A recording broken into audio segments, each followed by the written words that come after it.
బంగారం సల్లగుండా ఎట్లెట్లా ఆ బంగారం రేటు పెరుగుతుందో అట్లట్లా దొంగతనాలు కూడా పెరుగుతున్నాయి.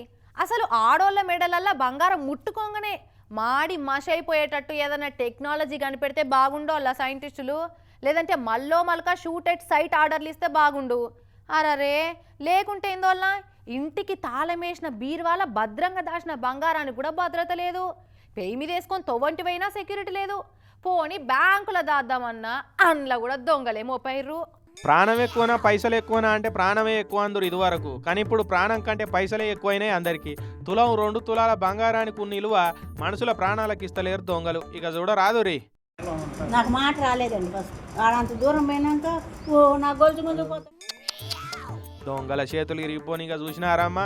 ఈ అమ్మ మెడల బంగారు గొలుసును గుంజకపోయేటందుకు ఎంతకు బరిదెగిచ్చిర్రో. ఎన్టీఆర్ జిల్లా జగ్గయ్యపేట నందిగామల దిక్కు దోమల కంటే ఈ దొంగలే ఎక్కువ మోపారట. ఇప్పుడు 10 రోజులలో 50 లక్షల ఇలువ కల్లా బంగారం దోసిరట.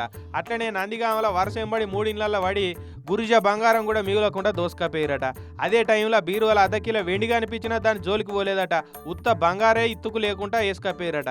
బంగారం రేట్లు పెరిగిన కాడికెళ్ళి దొంగలు చెలరేగిపోతున్నారు. చిత్రం ఏంటంటే ఇంతగానం గొలుసు దొంగతనాలు, ఇళ్ల దొంగతనాలు అవుతున్నా బంగారం కొనేటోళ్ళు కొంటనే ఉన్నారు. బంగారం అమ్మకాలు అయితే ఆల్ టైం రికార్డులు నమోదు అయితేనే ఉన్నాయి ప్రతిసారి. ఇక మరి ఇంటింటికి కావాలుండు పోలీసు వాళ్ళతోటి కాని పని కాబట్టి పొడగొట్టుకొని బాధపడే కంటే ముందే పైలంగా ఉండాలి. ముఖ్యంగా జర శాతగాని పెద్ద మనుషులు మరీ పైలంగా ఉండాలి. ఇక అట్లనే ఏదైనా పేరంటాలకో పెళ్లిలకో తప్ప మామూలు టైంలో అసలు బంగారాన్ని బదులు కాకి బంగారు నగలేసుకుంటేనే బెటర్ ఏమో కదా.